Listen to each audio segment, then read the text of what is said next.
Porque, pessoal, esse é um tema complexo, né? As duas apresentações anteriores elas já levantam várias questões que nós teremos que parar e discutir para valer e chegar a alguns acordos, né, e tal. Eu acho que justamente há uma carência de estruturação desse debate no Brasil. Quer dizer, ele é um debate muito grande, quando coloca ele sobre a mesa, aparecem inúmeras dimensões que não são facilmente resumíveis, o que, por si só, já nos fala da complexidade do tema, certo? E parece que a gente tem tido poucas oportunidades de debater de maneira a estruturá-lo na sua devida complexidade. Então, o que tem ocupado esse espaço de debate? Uma lógica gerencialista da questão hospitalar, certo? E uma venda da ideia de que nós podemos resolver o problema hospitalar a partir de uma melhor gestão, atualizando, modernizando nossos instrumentos de gestão hospitalar, certo?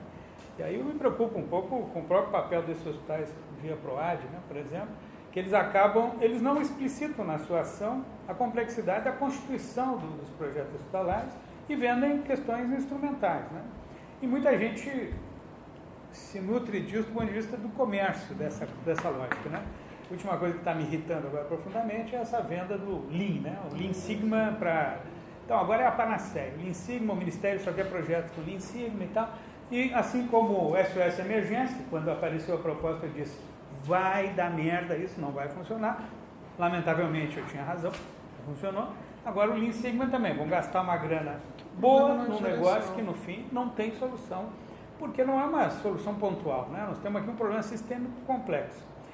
E tem um trabalho recente que a gente fez, vai ser publicado agora, sobre evidências para políticas sobre a questão da superlotação hospitalar. E quando a gente fez o diálogo deliberativo, usando essa metodologia do suporte, né, que a EVIPNet da OMS propõe, nós juntamos diretores hospitalares de Fortaleza, né, apresentamos todas as evidências para melhoria, né, o controle da superlotação, e no fim os diretores disseram, mais ou menos a gente já aplicou tudo isso na nossa realidade. Só que tem um problema no final, é que eu não tenho leito para internar os pacientes que entram pela urgência. Então todo o anterior fica comprometido. Eu faço essa introdução aqui para sensibilizar para o seguinte, eu acho que já nas exposições anteriores vai surgindo uma imagem da questão hospitalar brasileira que ela não vai poder ser lida sem uma reflexão sobre a matriz social e econômica brasileira, que é o problema da desigualdade estrutural, certo? Porque a gente aceita a desigualdade de tal maneira que não nos chama a atenção, isso que o Ivan e já o Francisco destacaram, é o seguinte, é que a gente tem uma parcela da população que está excluída da atenção hospitalar, como está excluída de várias outras dimensões do sistema de saúde. Excluído totalmente ou em uma condição muito desfavorável quando nós comparamos com outras condições. Então, o sistema de saúde brasileiro é um sistema partido, tem dois subsistemas, SUS e saúde suplementar. Dentro do SUS, eu tenho também gradientes de acesso diferentes, certo? Então, tem uma desigualdade estrutural dentro do SUS. Quando eu comparo regiões, comparo urbano com rural, comparo a capacidade de aceder ao SUS dependendo do meu background educacional, das minhas relações políticas e sociais e tal, isso já cria uma desigualdade brutal dentro da desigualdade estrutural da sociedade. Dentro da saúde suplementar também, né? Porque tem outro detalhe, a gente fala saúde suplementar, mas é um mundo completamente heterogêneo. Então eu tenho lá o meu seguro aqui, pequenininho e tal, ele me dá acesso ao hospital ABC.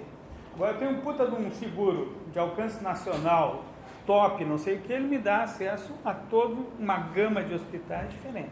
Então aí já tem uma diferença brutal. Na hora que eu tentei analisar dados da ANS, isso é uma dificuldade. A própria ANS não consegue apresentar esses dados de forma separada, porque em torno de 97% de todos os seguros, né, vendidos no Brasil tem cobertura hospitalar.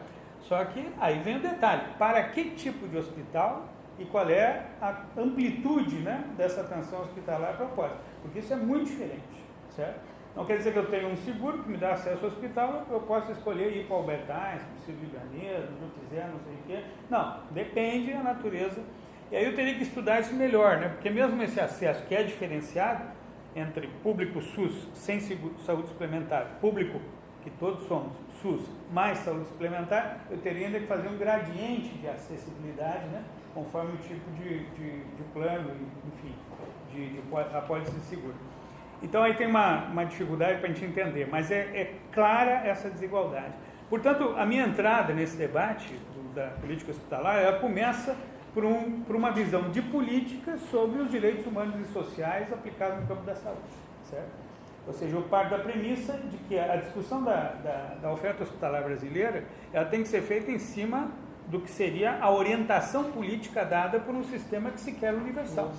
Então, eu não posso pegar o meu denominador e segmentá-lo. Ele diz o seguinte: meu denominador é 100% da população brasileira, no conjunto das suas necessidades de atenção hospitalar, onde eu tenho que superar as barreiras estruturais em termos de desigualdade, ou seja, acessibilidade territorial, né?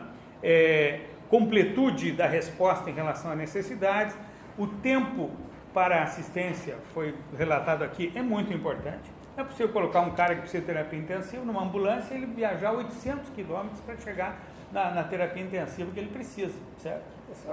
Aí é Darwin, né? O motorista é Darwin, né? Porque ali se faz a seleção natural dos que têm capacidade de sobreviver. É uma coisa brutal, certo? Por outro lado, a naturalização da superlotação das estruturas, e o caso mais notório é o problema dos nossos pronto-socorros, certo? Que é um problema crônico, né? A gente pegar os parâmetros hoje aceitos internacionalmente, que depois de 4 horas de permanência no serviço de urgência, modifica todos os fatores de prognóstico, quer dizer, eu me reúno com os diretores de serviços hospitalares de urgência sobre o que vocês fazem. O mais atirado diz: nós salvamos vidas. Eu disse: não, vou provar para você que vocês matam gente. Certo? Vamos ver os dados aqui da mortalidade evitável e tal, tempo de permanência dos pacientes. Vocês matam gente no pronto-socorro. Porque o pronto-socorro funciona como espaço de complacência, ele naturaliza o não acesso ao leito. Hoje os nossos pronto-socorros em muitos hospitais criaram unidades de internação dentro do pronto-socorro, mas o cara não está numa unidade regular de internação, ele está numa unidade improvisada. E a gente faz um desserviço ao paciente, porque eu naturalizo, crio uma ideia de que ele está atendido, quando na verdade eu estou evitando a progressão adequada e segura dele dentro do processo assistencial. Então é a favelização, né, da estrutura hospitalar e do serviço de urgência em particular, onde eu vou fazendo puxado e vou criando uma lógica de resolver. E a gente vinha conversando isso no carro, né? Porque, assim, qual é o efeito disso? A gente bloqueou o debate da agenda estrutural sobre a oferta hospitalar brasileira. Agora, para minha surpresa também, surpresa pela minha ignorância, né? Quando eu comecei a me interessar por isso, eu disse: puxa, será um fenômeno brasileiro? Daí eu fui estudar os dados comparativos do sul global, comparando com o norte global. Rapaz, a discrepância da oferta hospitalar é brutal. Brutal, certo? No sul global, nós temos uma oferta hospitalar ridícula, quando comparado ao padrão do norte. O norte global, ele tem um comportamento que é muito próprio da evolução histórica de cada sistema. Como foi citado aqui, os países que compunham a União Soviética tinham um tipo de modelo, mas veja só, é o modelo da universalização, que isso é uma coisa interessante entender também.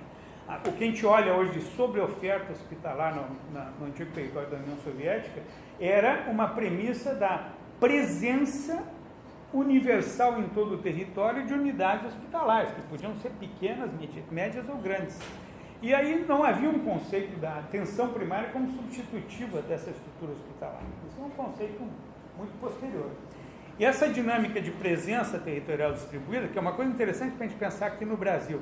Quando eu olho essa questão do papel do hospital de pequeno porte, eu sempre me remito às reflexões feitas em países de grande extensão territorial, com uma distribuição populacional assimétrica, certo? Onde eu vou ter que manter estruturas menores para poder garantir acessibilidade a populações muito dispersas e distantes de centros resolutivos. Vou dar um exemplo aqui no Brasil, quando saiu aquela consulta pública da PNOSP em 2012, que dizia: abaixo de 50 leitos nós vamos acabar com esse troço. Porra, foi a coisa mais ignorante que podia ser feita, porque ela criou uma reação imediata. De quem? Primeiro, dos governos estaduais, que tinham um problema grave, que era, como no caso do Amazonas, por exemplo. Eu tenho hospitais estaduais, do governo estadual, nos 62 municípios do interior do Amazonas. E é uma necessidade. Se eu fechar aquilo ali, eu fico sem nenhuma estrutura de maior capacidade, né? Mas são hospitais de 10 leitos, 15 leitos, 20 leitos. Ora, eles têm o tamanho da população que eles têm que atender. E eles vão ser, sim, do ponto de vista econômico, hospitais deficitários, se a gente quiser chamar assim. Não, eu não chamaria de deficitário, eu chamaria que eles têm o custo que eles têm que ter para poder prover a assistência que eles têm que dar naquela circunstância de acessibilidade geográfica. E é isso. Então não é que agora eu só posso ter hospital a partir de um determinado porte, porque ele, economicamente ele só é viável a partir desse ponto de corte. Não, eu tenho que pensar nas redes hospitalares, organicamente articuladas com os demais componentes não hospitalares, para poder o quê? Satisfazer as necessidades decorrentes dos direitos dessa população no campo da saúde. Então esse é o ponto de partida de todo o raciocínio que eu fiz aí para construir a minha argumentação sobre as bases de uma reforma hospitalar brasileira.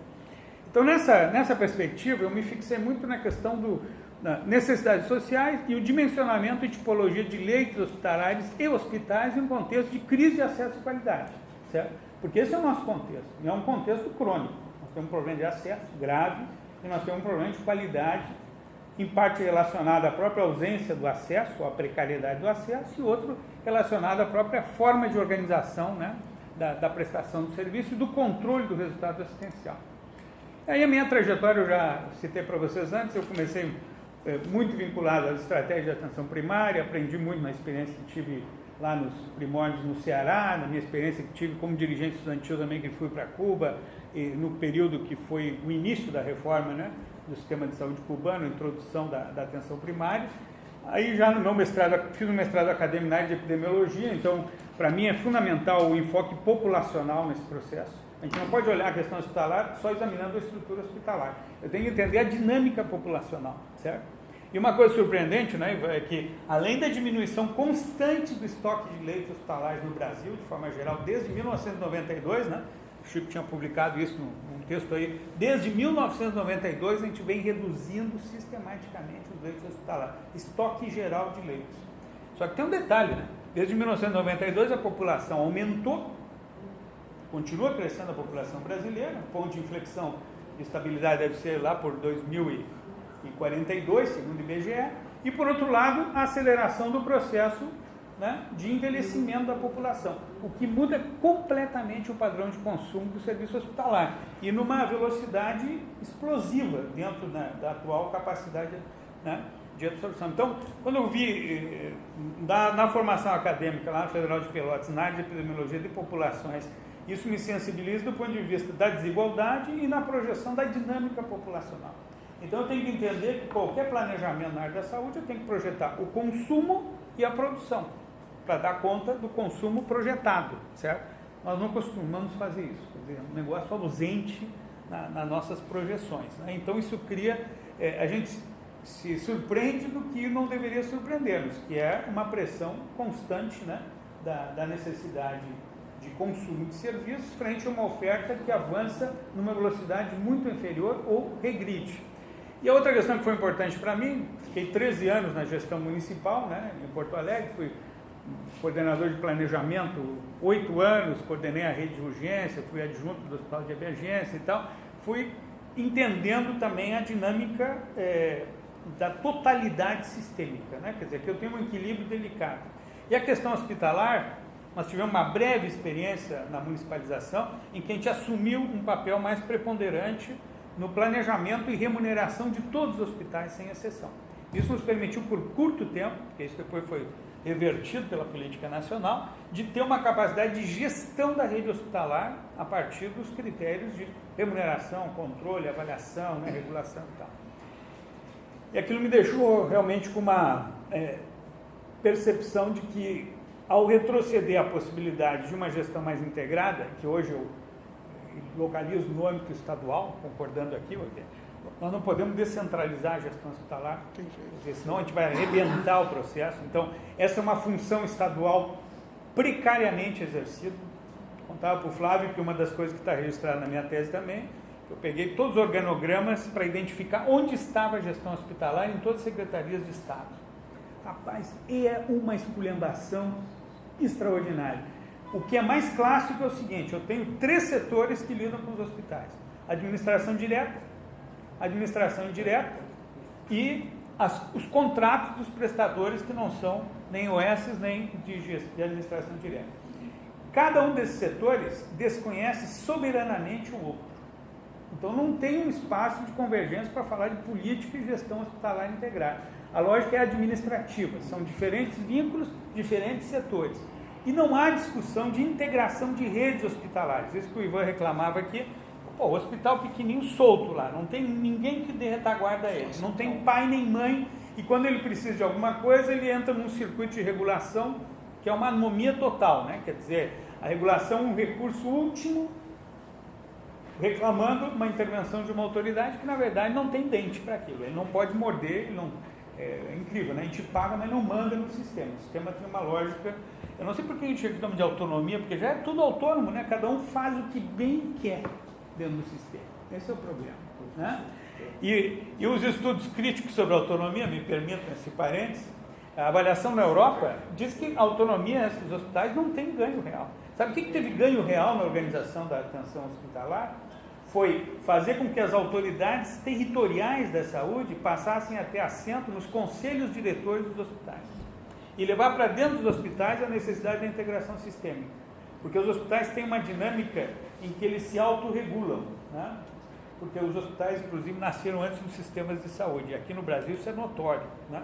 Então, se tu observar o que acontece, vamos pega Barretos, né, em São Paulo, rapaz, lá quem manda no sistema regional é o diretor do complexo hospitalar de Barretos.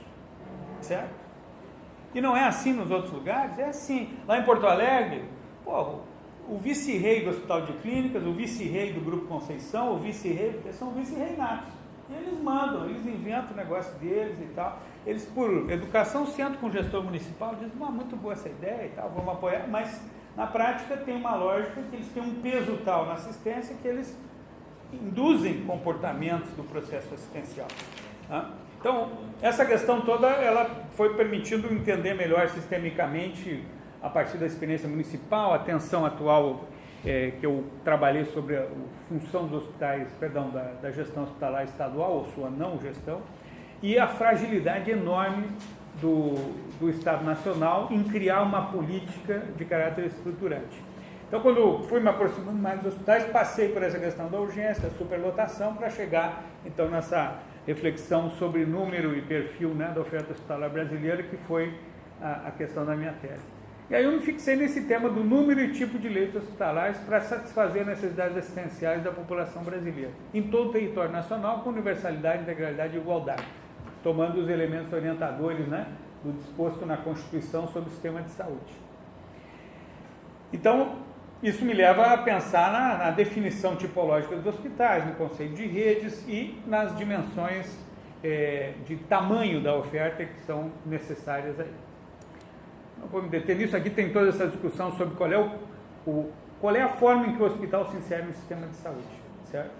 Então, o nosso debate sobre o hospitalocentrismo, ele às vezes acaba, eu acho que ele cria um problema, né? Porque não é um sistema sem hospital. Muita gente entende que sair do hospitalocentrismo é partir para um sistema sem hospital, como já ilustraram aqui, né? Dizendo, não, um dia vai desaparecer o hospital. Se a atenção primária funcionar, desaparece o hospital. Pô, não sei o que tomam, né, para dizer uma coisa dessa, mas o fato é que o que está em discussão é onde fica o hospital no sistema, certo? E hoje fica cada vez mais claro que, primeiro, os hospitais precisam compor rede hospitalar, eles não podem ser isolados como hospitais, eles precisam se relacionar com seus congêneres, né? E, por outro lado, ele não pode ficar isolado da relação com o conjunto dos serviços de saúde nos territórios, certo? Nesse sentido, o trabalho que tenho feito nos últimos anos adotou algo que eu tive o primeiro contato aqui na ENSP em 98. Entendeu? Foi aquela época que justamente se traz aqui para o Brasil aquele debate sobre a démarche estratégica, né, do planejamento francês e tal, e que o Javier Uribe depois desenvolveu, a Elizabeth Hartmann e tal. Eu revisitei isso mais recentemente, nos últimos anos, e levei essa abordagem, né, da démarche para pensar redes hospitalares. Porque é muito interessante salivar. Aí aparece essa ideia da linha de atenção e linha de cuidado, o que os franceses chamavam desde os anos 90 de filière de soins, que é um encadeamento esse, né? O pathway, esse integrado e tal. Que é uma coisa meio óbvia, né? Em benefício do paciente, tu reduz os tempos do vazio assistencial, criando uma lógica de resposta adequada no tempo e na disposição física, né, dos recursos, né, nessa relação de tempo. E quando utilizamos isso nos 4 estados agora do trabalho de plano diretor de redes hospitalares, isso dá um resultado muito interessante. Mas é um trabalho que tu precisa criar uma linguagem comum. Então nós nos dedicamos ciclos de 9 meses para colocar todos os hospitais, junto com a atenção primária, a pensar dentro das regiões de saúde uma forma de atuar integradamente. Isso foi feito através da metodologia que os franceses propõem, que é abrir o hospital em núcleos de produção. Certo? Eu tenho que saber quais são os núcleos de produção do hospital e saber para cada núcleo de produção, por exemplo, oncologia clínica, quais são os recursos diagnósticos, terapêuticos e de acompanhamento dos pacientes. E aí projetar isso para os outros hospitais que estão relacionados àquela linha de atenção e à rede de atenção primária. Isso foi um exercício muito interessante, porque ajudou então a decodificar onde está o hospital no sistema. Mas o hospital não é uma entidade única, né? Eu costumo dizer que é um condomínio de serviço. Se eu não entender a diversidade do condomínio, eu não consigo entender a inserção dele no sistema. Porque... Desculpa, te interromper, só para...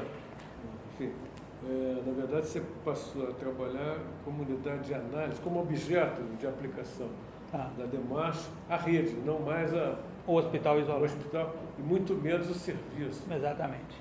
Agora, uma perguntinha, já que eu acho que essa experiência é super interessante, quer dizer, e a gente estava falando disso antes de começar, qual é o grau de aceitação por parte dos agentes aí, implicados, né, chefes de serviço, desse tipo de lobby? Porque isso significa um despreendimento do que é seu, em certa medida. Um outro entendimento da maneira como esse processo vai se desenhar.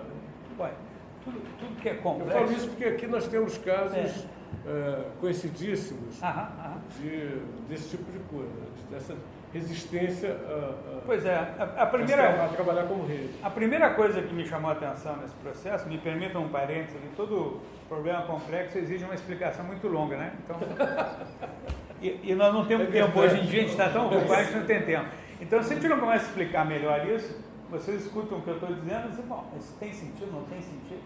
Então, quando, me permitam um parênteses, quando a gente vai analisar transformação de grandes sistemas, que é uma coisa que tem me interessado muito, né? E daí cheguei nessa abordagem de sistemas complexos adaptativos, e a gente pega qual é a experiência internacional de transformação de grandes sistemas no campo da saúde, tem 5 regras simples que os caras chegaram a um acordo. Regra simples de um problema complexo, mas vai lá. Então, a primeira regra é a questão de constituir uma apropriação da historicidade. Isso foi o primeiro exercício que nós fizemos. Nós reunimos todos os hospitais, né, nesses estados, e propusemos na forma de oficinas um conjunto de etapas de processo. Né? A primeira delas é que eles apresentavam a sua história. E o que era notório é que eles não conheciam a sua história. Então os hospitais parece que um dia caíram do céu, né? Os dirigentes dos hospitais... Os outros não conheciam a história... Não, os próprios. Eles tinham uma ideia muito fragmentada da sua história.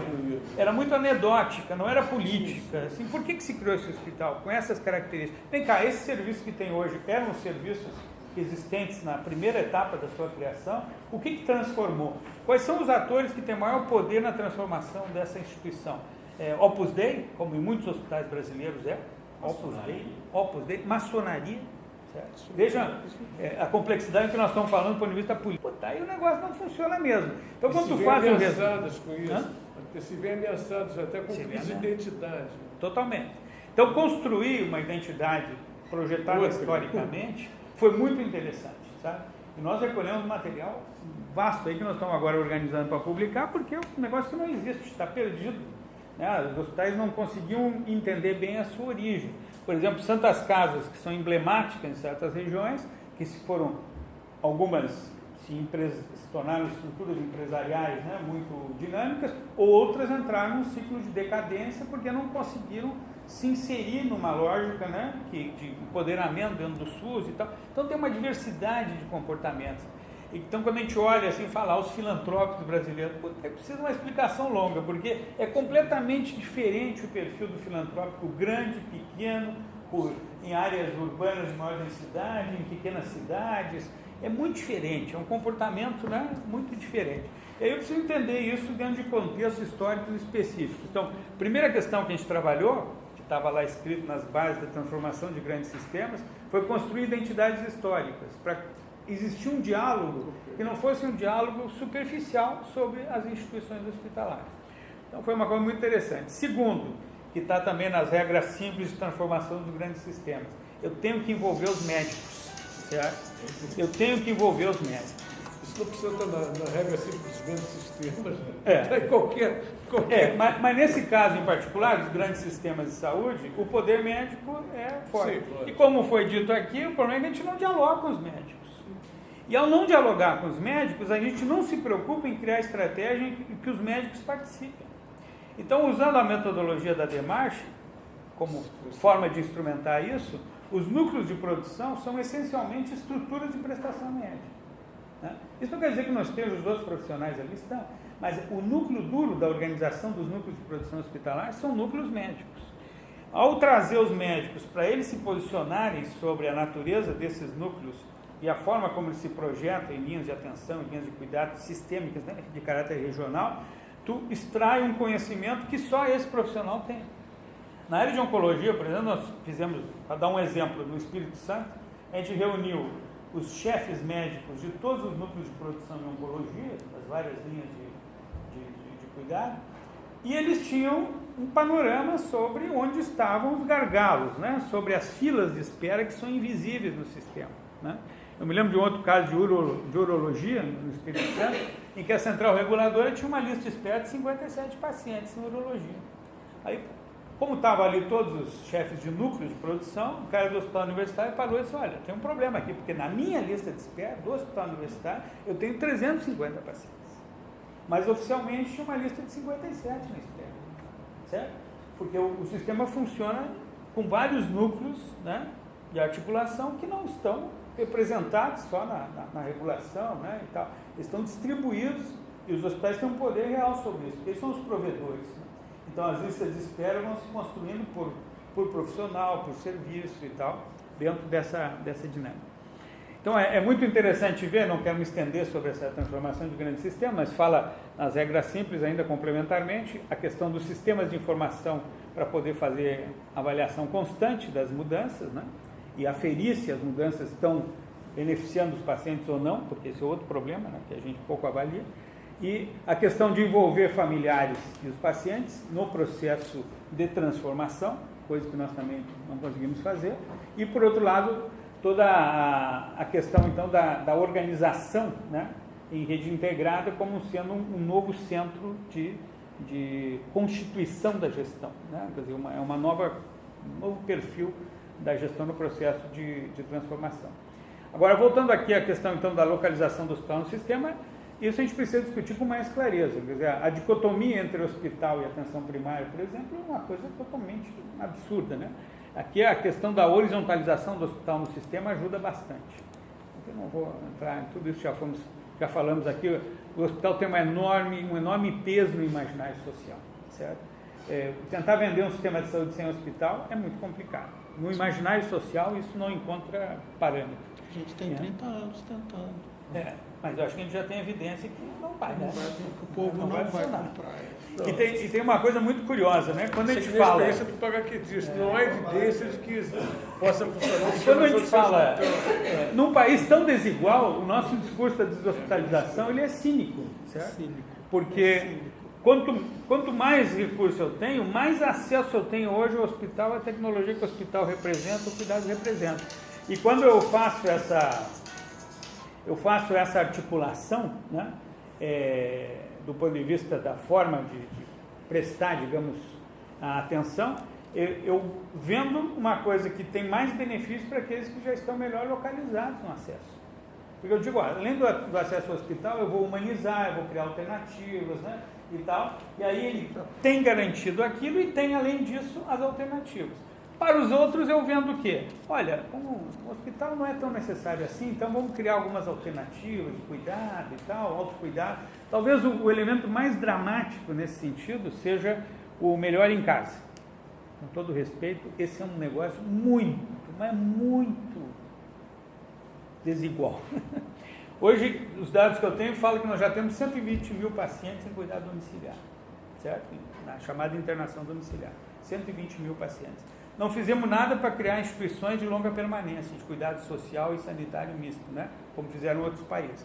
O resultado, se eu tenho algum recurso, o Melhor em Casa me traz recursos adicionais que eu complemento com recursos próprios para criar uma condição de manejo que não me cria uma desestruturação familiar, porque eu terceirizo o cuidado, né? Eu acabo tendo alguém que cuida para mim. Se eu não tenho essa alternativa econômica, eu vou ter que cuidar. Aí vem a equipe me ajudar e tal, mas eu vou ter que cuidar. Eu digo, principalmente, mulher que vai ter que cuidar alguém dentro de casa, certo? O custo indireto disso, ou direto inclusive, fica para o núcleo familiar. E numa chantagem emocional, né? Porque na nossa cultura a gente cuida da família. Diferente dos países do norte europeu e da Ásia, aí, que, principalmente Japão e Coreia do Sul, em que se hospitaliza o cuidado, né, por tempo prolongado, porque culturalmente chega um ponto em que as pessoas vão viver numa instituição, certo? Nosso caso aqui, a gente tem uma armadilha afetiva, porque a gente fica com a ideia de que nós temos que cuidar, se a gente não cuida, tem uma culpa, né, dentro desse processo. Também, né? Por isso, negligência. Negligência, exatamente. Tá.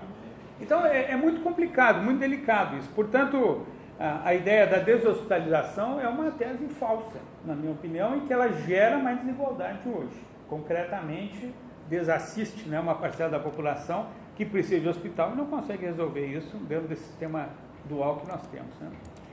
Mas o que eu quero mostrar, aqui tem toda essa discussão sobre o hospital do futuro, que é uma discussão atual, muito interessante. A imagem do futuro do hospital ainda não está totalmente nítida, mas ela está se transformando numa velocidade extraordinária. E o impacto da tecnologia, das novas demandas, né, de integração assistencial, porque tem necessidades sociais diferentes, como já foi dito aqui, é muito importante. Eu quero, isso aqui é do trabalho. Aqui sobre esses números, né, do estoque geral de leitos. Sempre os números às vezes não fecham completamente, porque é uma coisa tão instável, né? Mas é próximo do que a gente estava falando. Próximo. Nós fizemos uma cartografia em primeiro momento, que aprofundamos a análise 2005-2014, certo?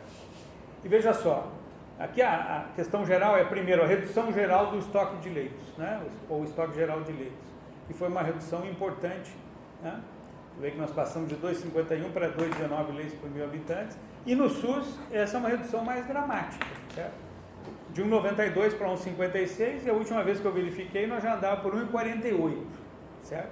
De leitos oferta SUS. Diga-se passagem, aqui eu estou colocando leito SUS é para toda a população, que aí vem também uma justificativa política, né?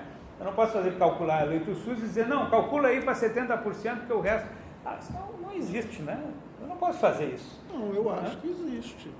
Acho que é crítico a gente assumir que a gente tem dois sistemas de saúde, senão nós vamos continuar com uma linguagem enganosa. Tá certo. Eu calculo o leito para aqueles 50 milhões, acho que tem ali, e tem por 150 milhões. Mas é que eu não tenho segurança para fazer esse cálculo. Esse numerador e esse denominador são muito instáveis, devido à própria natureza da vinculação com a saúde suplementar, né? Dessa fragmentação interna da saúde suplementar. E aqui a minha aproximação é de caráter político, vou explicar por quê.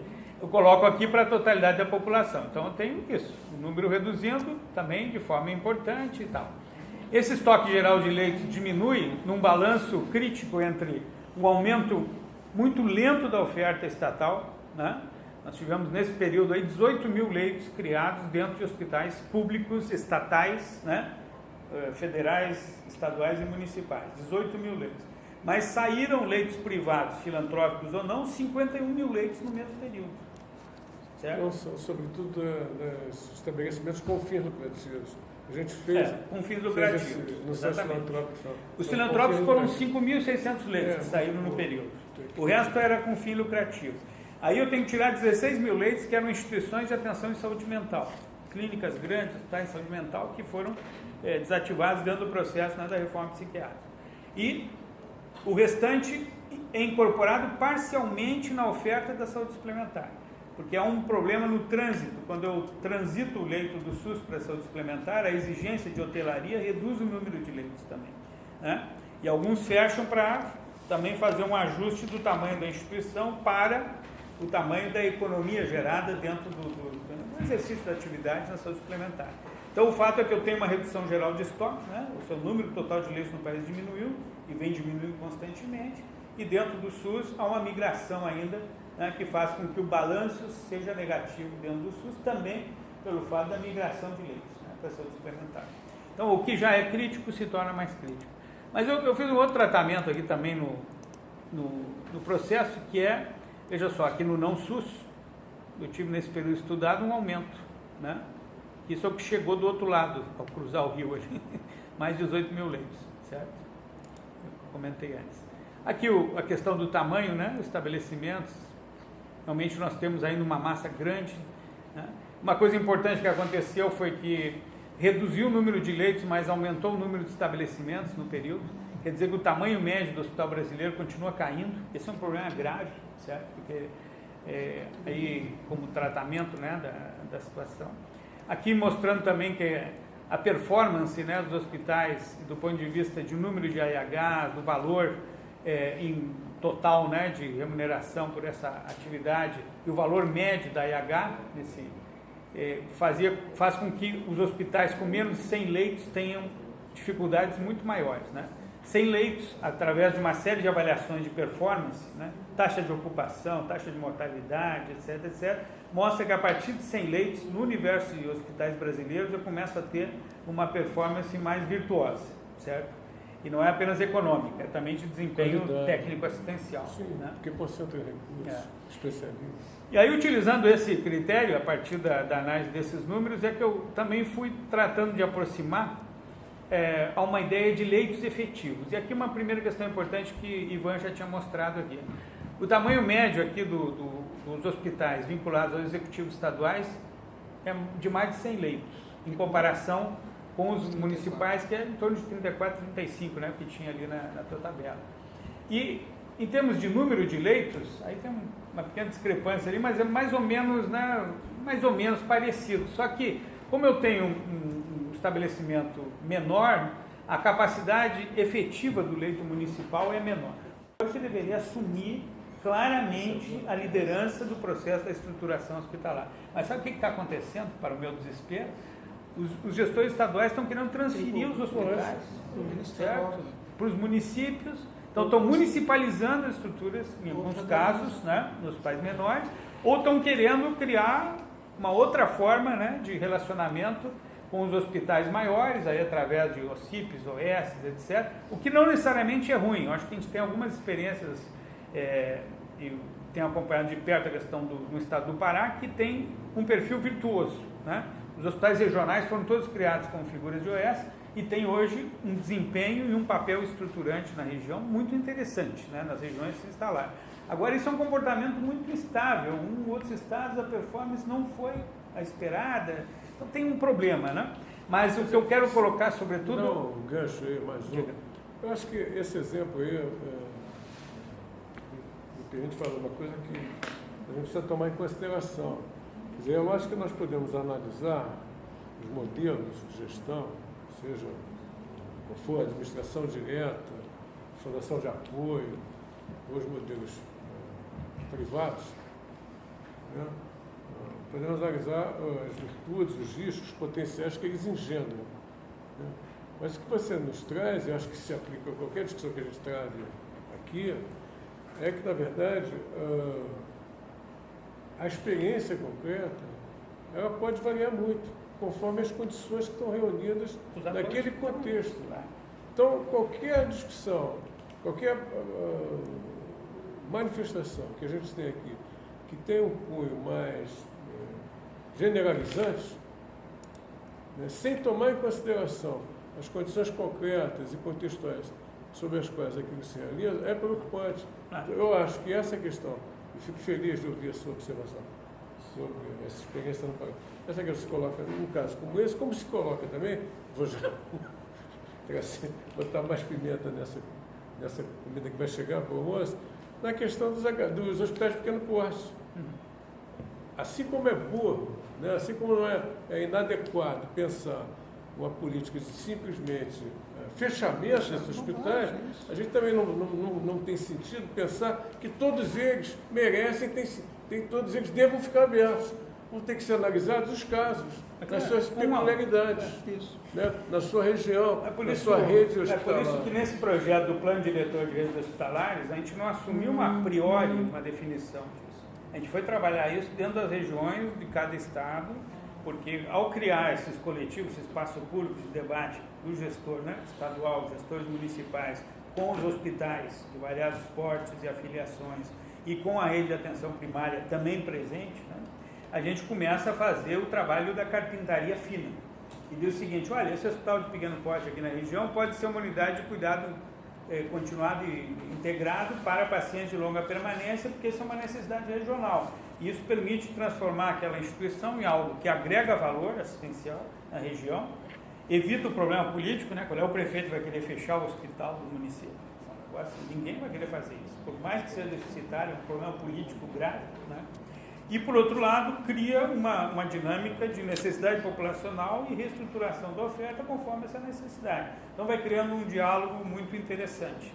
Uma das coisas que eu perguntava sempre nas primeiras sessões lá de instalação desses espaços fora, eu perguntava para os hospitais, né, os quais já entravam no debate dizendo que o problema deles é que a atenção primária não funcionava. Essa era a explicação para todos os problemas hospitalares.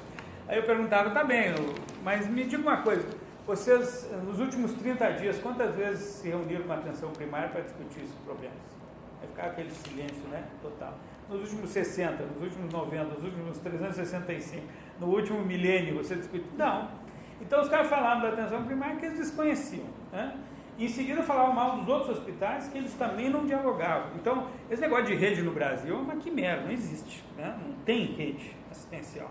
E o gestor não consegue integrar a dinâmica de rede. Então, os prestadores não conversam entre eles. Os grupos profissionais, então, menos, certo? Por isso, trazer os núcleos de produção para o diálogo cria uma outra dinâmica de rede. Aí eu posso fazer a carpintaria porque eu posso ressignificar o papel de cada núcleo dentro do sistema regional. Inclusive chegar ao ponto de propor, aqui ó, vamos fechar esse serviço aqui, vamos integrar ele, vai ser só num hospital na região, porque aqui nós temos 2 pequenos serviços que não conseguem incorporar tecnologia, não aproveitam os profissionais e tal. Às vezes é o mesmo profissional que trabalha um pedacinho no outro, não consegue ter escala, né, e tal. Mas isso só é possível na medida em que esses atores se encontram e começam a operar numa gestão realmente participativa, né? Porque senão não funciona. Agora vejam, voltando aqui aos números, o que é complicadíssimo na oferta hospitalar brasileira. A gente tem quase 27% dos leitos que estão em permanente estado de superlotação. São os leitos em hospitais onde conflui o fluxo assistencial, concentra maior capacidade resolutiva, e é o que aparece, então, nas imagens como os hospitais superlotados, certo?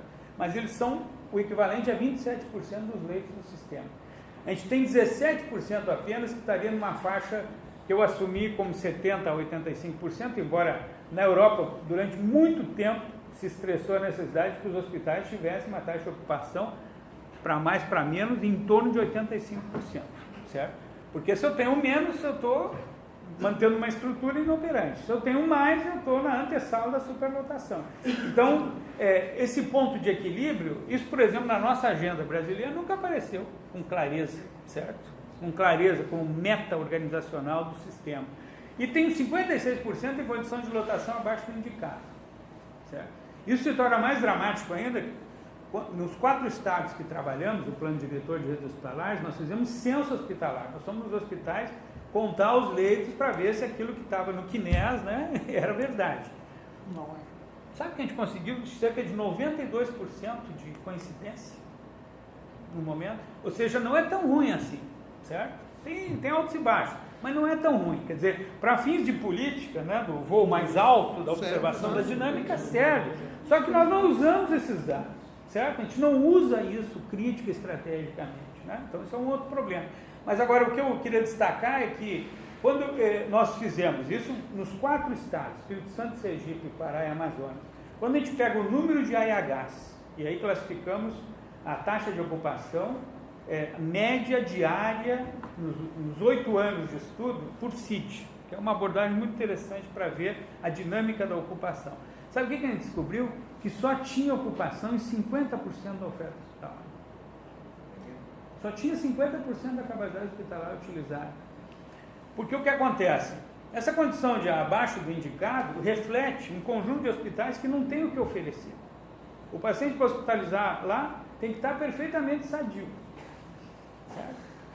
Por acaso, por coincidência, que hospitais são esses, do ponto de vista do porte? Do porte, claro, são os menores de 100 leitos e particularmente menores de 50 leitos. Mas não só, viu? Não só. Sim. Tinha hospitais com maior volume de leitos, mas que não tinham capacidade técnica, né, e plataforma tecnológica para resolver os problemas.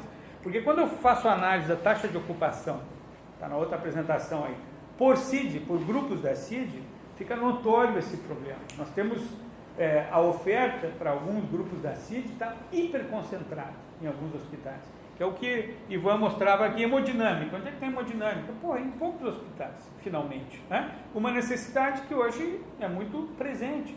Então eu tenho uma oferta que está... E algumas hospitais de porta aberta, isso muda muito também. Muda muito. E hoje todo mundo quer fechar a porta, né?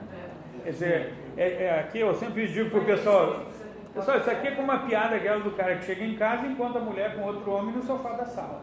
Ele propõe o quê? Tirar o sofá da sala para acabar com esse negócio. Essa piada é velha. Ela é velha, mas ela ilustra isso. Então eu me sinto sobrecarregado, né, pela demanda. Qual é a minha solução? Eu quero ser um pronto-socorro referenciado. Eu quero regular a entrada do meu hospital para não ter superlotação no hospital. Pô, mas é excelente para o hospital, péssimo para o sistema, porque daí eu expulso a sobredemanda, espalho ela e fica tudo perdido. Isso se transformou hoje no grande sonho de consumo dos hospitais, que tem porta aberta, tem que fechar a porta. Né? Então, nesse comportamento vicioso aqui, onde metade dos leitos permanecem desocupados, né, eu tenho um gravíssimo problema aqui. Né? Então, vou encaminhar aqui. Uma das coisas que eu utilizei aqui no trabalho, que já foi referido de alguma maneira, para poder discutir qual é o número de leitos necessário para a população brasileira, eu tenho que assumir, do ponto de vista da análise comparativa internacional, o que a gente chama de necessidades comparativas. E eu parti do seguinte pressuposto: os países que servem para nós, no nosso imaginário, de sistemas universais com razoável qualidade e equilíbrio, e que fizeram apostas fortes na atenção primária, ambulatorizaram pesadamente a assistência hospitalar. Né? E aí vejo que nós estamos longe disso. Nós temos uma atenção primária que cresceu muito e que a gente tem evidências que funciona, só que ela não tem a escala necessária e nem ainda toda a capacidade técnico-profissional instalada para dar conta da demanda que dá. Então a gente não pode transferir, nesse momento histórico de transição, toda a responsabilidade para a atenção primária. Isso é insano, ilógico. Segundo, a ambulatorização do atendimento hospitalar ainda é precária. Um dado que me chama a atenção: nós só temos, aí, claro, há também questões administrativas de remuneração, mas nós só produzimos ambulatorialmente 14% das intervenções cirúrgicas. 14%. Na Espanha, 63%, na Inglaterra, 75% de cirurgias são feitas em regime de hospital dia, certo? Aqui nós não temos essa lógica, salvo na saúde suplementar, nos hospitais mais avançados e estruturados, que tem um volume quase nesse nível, certo? Mas dentro do Sistema Único de Saúde, nós temos uma performance nesse terreno que é muito pobre, certo? A gente não conseguiu pensar isso adequadamente. É preciso pensar de novo, que nem as políticas, por que que isso não acontece? Tem que analisar com das profundidade. nossas políticas. Há várias razões para isso. Deixam de... Há problemas de remuneração, Sim, classificação de procedimento, há um problema de conceito, inclusive, que eu tenho encontrado arquitetônico. A gente faz novos hospitais e não temos centros cirúrgicos ambulatoriais, a gente só constrói os centros cirúrgicos tradicionais.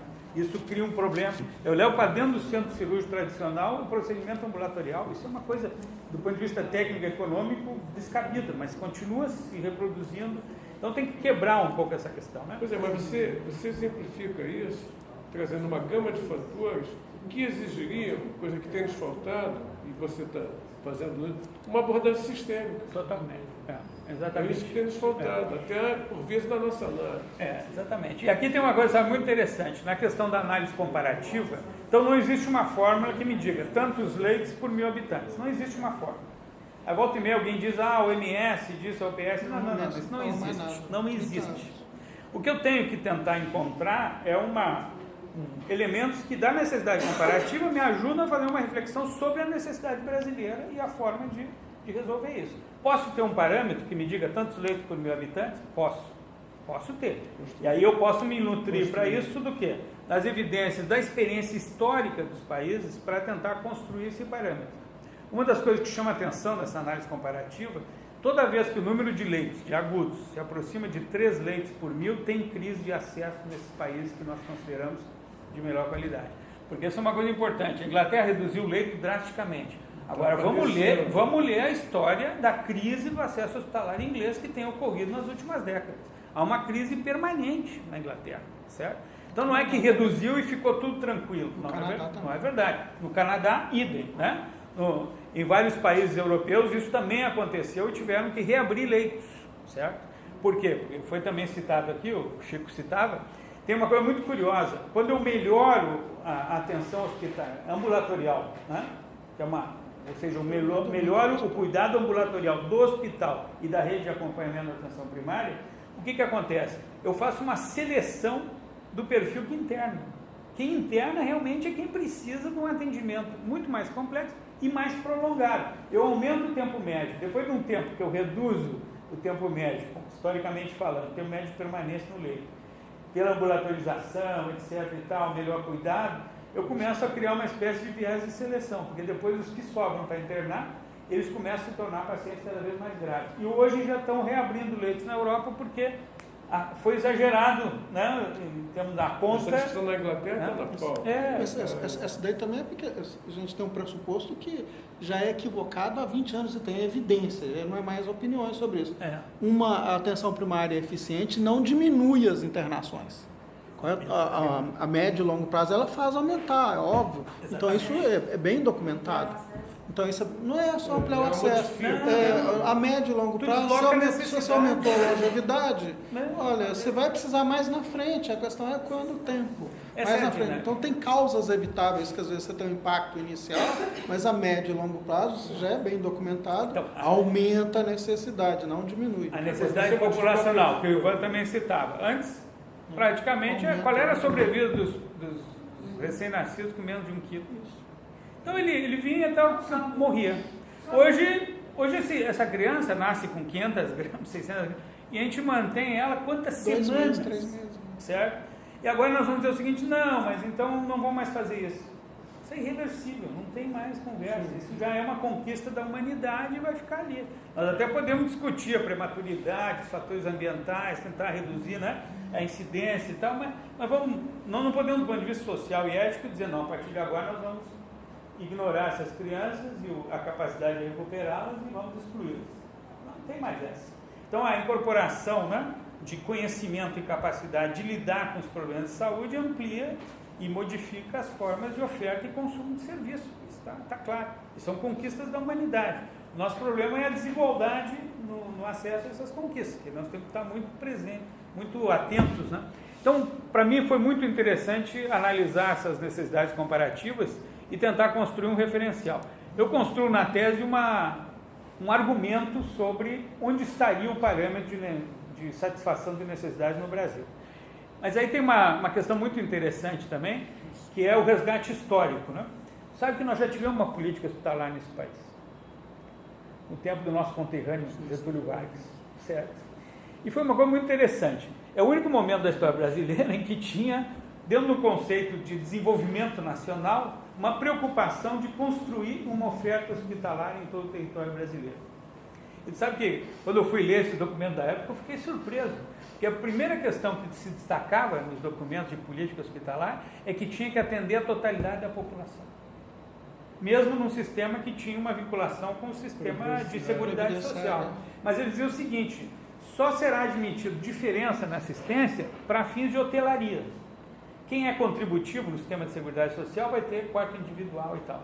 Quem é atendido sem ter a cobertura da seguridade social formal, será atendido em enfermarias coletivas, certo? Era a única distinção.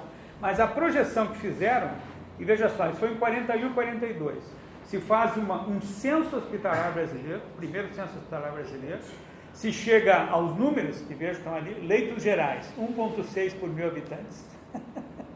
E o leitos gerais seria hoje os leitos de agudos, né? Olha só, tinha 1,16 leitos por 1.000 habitantes de longa permanência, que na época era tuberculose e Hansen saúde mental, que eram grandes hospitais, né? Com muitos pacientes, então tinha um volume de leitos significativo, 48.000 leitos, contra 68.000 de leitos gerais, e isso dava um total de 2,75 leitos por 1.000 habitantes, mas onde pesava demais os leitos de crônicos de longa permanência, né? E o que eles utilizaram para criticar esse número? Eles disseram o seguinte, que baseado na experiência norte-americana, no governo Roosevelt, o New Deal incluía aumento da infraestrutura pública nos Estados Unidos, grandes obras públicas, e a oferta deveria chegar a 5 leitos por 1.000 habitantes em todos os Estados Unidos, certo? Com um diferencial entre cidades maiores e área rural, cidades pequenas.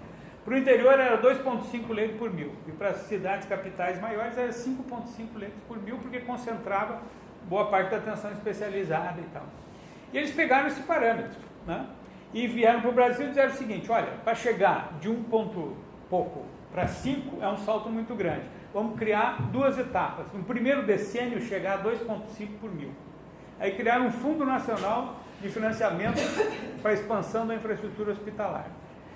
Criaram a divisão de organização hospitalar dentro do Ministério de Saúde Pública, da Secretaria, né, que é chamado Departamento de Saúde Pública, divisão de organização hospitalar, e criaram uma meta para poder enfrentar o perfil de insuficiência geral e de grande disparidade entre os estados.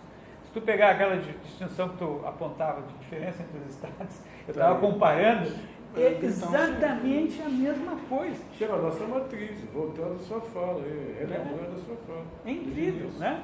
Nós estamos no mesmo ponto. As desigualdades entre os estados brasileiros, a grosso modo, permanecem no perfil de 1941-42. Certo? E a proposta deles era, em 20 anos, chegar a 5 leitos por 1.000. Essa política foi adotada em 43 e permaneceu vigente até 1965. Ela só foi retirada, né, como orientação de política após o golpe de 64. Né? Ela permanecia como uma meta e tal. E aí se criaram alguns arranjos, que também me permita essa curiosidade histórica, que é muito interessante. Alguns arranjos que foram o seguinte, o Sindicato dos Canavieiros, da época, os sindicatos dos canavieiros, eles utilizaram o argumento da política nacional para exigir dos donos de engenho criar um sistema hospitalar integrado para a sua atenção. E daí surgiram os hospitais do açúcar. Os hospitais do açúcar, em Alagoas até hoje existe essa denominação, e no estado de São Paulo, nas regiões, tem o Hospital do Açúcar em São José do Rio Preto, em Piracicaba, não sei mais onde. E como é que se chama o hospital principal do Hospital do Açúcar? Aquele que está no centro ali. Se chama Hospital de Base, onde estão as especialidades. Você já ouviu falar de hospital de base? Brasília. Brasília adotou essa política para a construção da rede hospitalar quando se projetou Brasília. Então, o hospital de base no centro, os hospitais regionais, são os hospitais das asas, né, que é a segunda linha, e os hospitais das cidades satélites, que seriam os hospitais de abrangência local. E, na ponta, as policlínicas, que seria hoje o equivalente a estruturas de atenção básica e tal, né? Então, veja só, esse é o desenho do District Hospital norte-americano, que os caras trouxeram também da missão que foi os Estados Unidos nos anos 40. Bom, essa é a lógica da rede hospitalar. O cara que está lá na ponta, ele sabe que tem um hospital que cuida dele atrás. Quando ele precisa referir o paciente, não é uma transação com outra instituição, é uma transação em instituições dentro da mesma rede. E o cara que tem maior recurso, tem maior responsabilidade. Aí a lógica é o seguinte, eu estou lá na ponta do meu hospitalzinho pequeno, eu tenho um paciente que precisa ser transferido, quem tem a responsabilidade de garantir a transferência dele é o hospital de referência, e não eu ficar lutando para tentar mandá-lo para lá. É o hospital de referência que organiza a evacuação, o cuidado, a recepção e tal. É isso. 1940. Puta merda, o que nós andamos fazendo todo esse tempo, né? Eu não entendo. Então, é uma coisa tão racional que hoje em dia os trusts, né, hospitalares ingleses recompuseram isso, os holandeses recompuseram esse conceito de rede, é o que está se fazendo, certo? Então, aqui tem questões muito interessantes desse resgate histórico, porque é uma formulação brasileira de uma lógica universal, muito interessante. Vamos lá, deixa eu fechar aqui, só comentar com vocês o seguinte, o problema da oferta, então, de leitos efetivos, porque, em termos comparativos, o que nós temos de 1,48 leitos, né, SUS, considerando 100% da população brasileira, ou 2,15 leitos por 1.000 habitantes para a população geral, considerando o estoque geral de leitos no Brasil, de qualquer maneira, à luz da comparação internacional, é francamente insuficiente. Se eu considero que 50% dessa oferta não é utilizada, eu poderia tirar ela do cálculo, isso me aproxima de um debate que Maqui e outros autores já vêm propondo há bastante tempo, que é pensar em termos de leitos efetivos do sistema. Não é uma contabilidade geral de leitos, é saber quais são os leitos efetivos, certo? Aí eu fiz um ponto de corte a partir da análise dos dados de desempenho e cheguei a um ponto de corte de leito efetivo seria o leito que está em estabelecimento com mais de 100 leitos. O desempenho dos leitos brasileiros, esse seria o ponto de corte. Isso me permite afirmar que no Brasil eu tenho em torno de 1,5 leitos hoje por 1.000 habitantes, nominal, SUS, para toda a população, mas só tenho 0,7% efetivo. Certo? Quer dizer, a crise é grande, mas ela é pior do que parece. E aí, quando a gente leva isso por regiões, aí a coisa fica mais complicada. Na região norte eu tenho 1,4 leitos total por 1.000 habitantes, mas 0,4 efetivo. Aqui eu tenho que fazer uma discussão circunstanciada devido ao peso dos pequenos hospitais nas grandes distâncias amazônicas. Então, não é um dado que eu posso usar assim, bruto, tem que colocar no contexto. Senão a gente toma como pressuposição que os hospitais abaixo de 100 leitos são dispensáveis. Exatamente. E quando a gente faz esse trabalho de plano diretor por região, a gente vê que não é assim. A gente encontra hospitais de 40 leitos com uma performance extraordinária, certo? Então, isso é uma aproximação geral. Aí eu tenho que pegar e entrar na análise já no território real, da realidade das redes hospitalares regionalizadas, certo? Mas, de qualquer maneira, isso faz um alerta, né? Olha só, no Nordeste, 1,6, 0,7. 1,6 no Centro-Oeste, 0,7 seria efetivo por esse critério. 1,4 no Sudeste, com 0,84. 1,8 no Sul, com 0,8. Então, aqui começa a ficar uma maior densidade de leitos efetivos. Isso se reflete de alguma maneira no padrão de acesso, certo? Como representação nacional. Mas, como eu disse, isso tem que ser levado para uma análise depois de regiões de saúde, nem é estado, regiões de saúde, para poder ver a configuração. De qualquer maneira, isso é muito, eu diria assim, muito inquietante, né?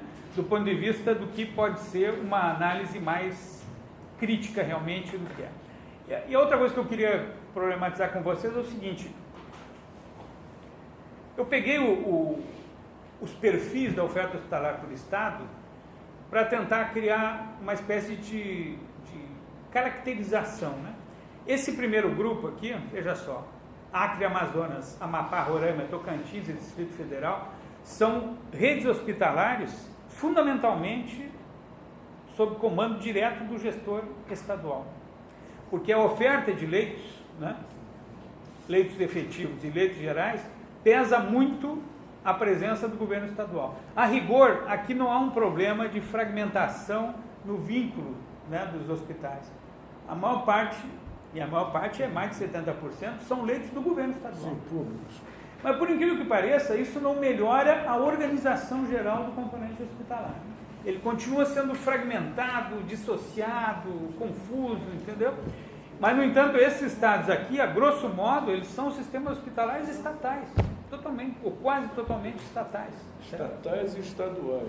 Estatais no sentido de que, no caso particular, é o Estado.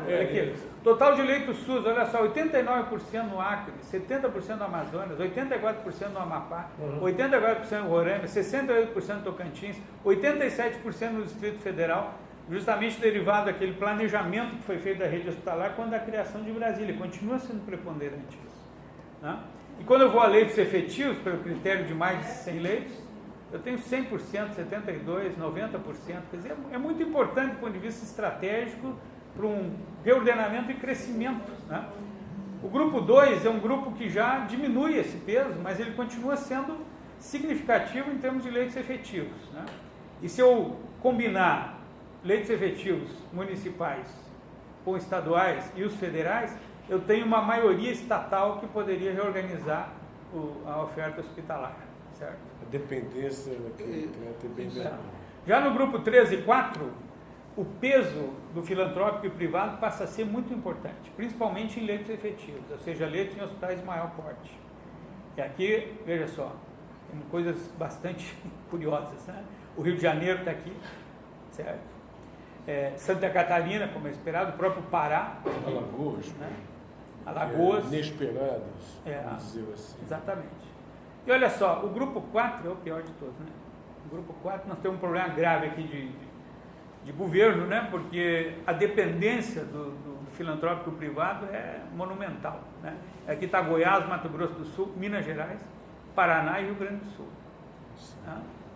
Então, quem é que vai mandar nesse negócio do ponto de vista fático, né? De peso de regulação pela presença da estrutura assistencial, realmente é uma situação bastante delicada. Aqui precisa um outro tipo de arranjo em que tu tem que chamar esses prestadores para compor o sistema público de uma maneira mais responsável também, né? Não só o prestador compra e venda de serviço, mas realmente o esforço constitutivo de um sistema público, mesmo tendo afiliações, né, diversas. Então, essa é uma questão última que eu queria destacar, porque me parece que ela tem um peso muito grande em pensar o relançamento do debate nacional. Em síntese, o que eu queria destacar do trabalho que a gente tem feito até agora é isso. Há um déficit importante, estrutural da oferta hospitalar, há uma desorganização da gestão, uma espécie de anomia, né? O Ministério não tem uma incidência realmente organizadora disso, né? Que deveria ter, né? O regramento geral do ponto de vista macro-sistêmico. E os estados, que são quem realmente vai ter que combinar a orientação política com a organização, né, estrutural assistencial, tem uma fragilidade na gestão hospitalar que é muito expressiva, muito expressiva. Então tem um problema aí. Hoje eu tenho levado esse debate lá junto ao CONAS, mas o próprio CONAS, paradoxalmente, não tem uma câmara técnica de hospitais. E ele resiste a ter, certo? O Conasense, eu tenho conversado também com o presidente do Conasense atualmente e tal, e o Conasense não vai se interessar, vocês têm aí milhares de hospitais municipais e não tem um grupo técnico, uma câmara técnica do Conasense que trata de hospital. Ou seja, ninguém trata disso, certo? E quando vem as demandas, a própria discussão da PNOSP, daí criam-se alguns grupos de apoio, se fazem alguns estudos, mas não tem uma reflexão madura e sustentada sobre isso. Então, realmente, a rede hospitalar brasileira não tem pai nem mãe, nós vamos vendo como é que fica, né? A gente deixa aí, vai indo, para ver se resolve, mas não vai resolver. O tempo não vai resolver. E volta também algo destacado, a rede assistencial hospitalar consome 72% do recurso do SUS. E nos hospitais, esses números costumam, inclusive, ser maiores, certo? Dos estados que têm maior rede, né? Então, o que acontece? Nós estamos gerindo muito mal esses recursos, porque nós não definimos política estratégica para isso. E nos distraímos onde está a menor intensidade do capital. Ao capital interessa o setor especializado hospitalar. Aí está a intensidade da reprodução do capital, da acumulação. E à medida em que a presença pública se faz mais frágil aí, a gente perde o controle do sistema de saúde do ponto de vista da sua orientação estratégica e do seu sentido, né? Então, eu fazendo aqui gala ao meu conterrâneo Getúlio Vargas, é muito interessante trazer esse referencial político histórico, porque parece que foi o único momento em que a gente pensou a questão hospitalar, que era quase o sistema de saúde, na verdade, né, como um elemento de soberania e desenvolvimento nacional, porque é isso mesmo, é um problema de soberania e desenvolvimento nacional. Aí está o núcleo duro da estrutura econômica no campo da saúde, né, está nos hospitais e na estrutura assistencial especializada que eles representam, né? Então tem muita confusão. Hoje, por exemplo, o CONAS vem promovendo uma lógica de criar policlínicas, não sei o quê, e reestruturar uma integração, atenção básica especializada, ignorando a oferta hospitalar nas regiões. Então vão criar um outro paralelo no sistema e deixando a estrutura hospitalar sem um debate consequente. Quer dizer, tudo isso matéria para a gente pensar no observatório, colocar esse debate. E a partir da tarde também. A partir da tarde. Obrigado. Parabéns.